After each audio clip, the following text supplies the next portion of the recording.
It's really found a passionate following at traditional surf spots as well as non-traditional locations like rivers and lakes. Put it this way, if there's water, there's probably a few stand-up paddleboarders around.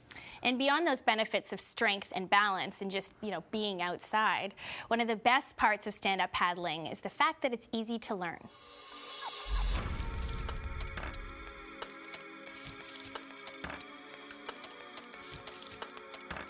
LA is a city of contrasts. You can go from the worst bumper-to-bumper traffic to the pristine, open beauty of the Pacific Ocean. But if you really want to break out of that urban gridlock, there's a new fitness trend that gets us out of the gym and onto the water.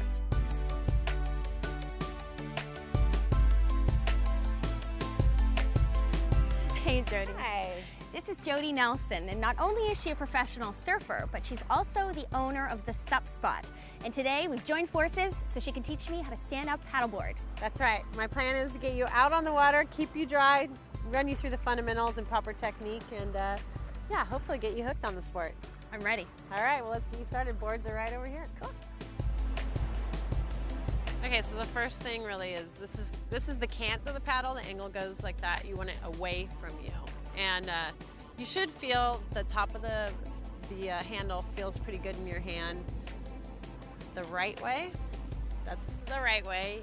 Having an angle away from you so you can get the farthest reach.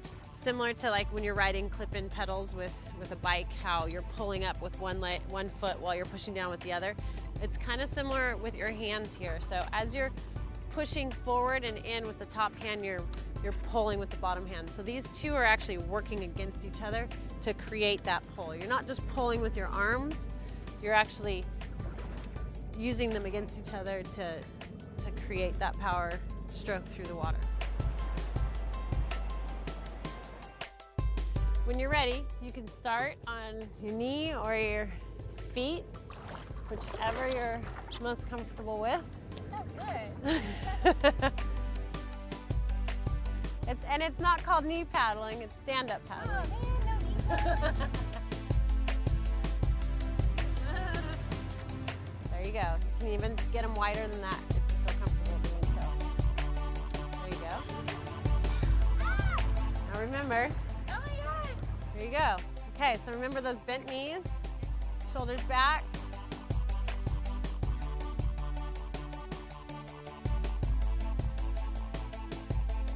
I really do love this. I think it's awesome. The next step is going out in the open ocean where there's bigger swells and wakes, and that's where day you, two, okay? Yeah, day two. That's where you really get to see all the wildlife and the sea life, and you have just such a better perspective up here. Yeah, so you can actually see dolphins out here. They swim under your boards all around. Oh, it's amazing. so cool. Yep.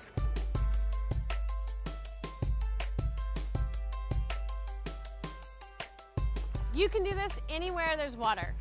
Any city, anywhere, as long as there's water. See, I love that. It makes the sport so accessible. People are doing it all across the United States, all over the world. From, like, I've paddled down the Sacramento River, I paddled around New York City.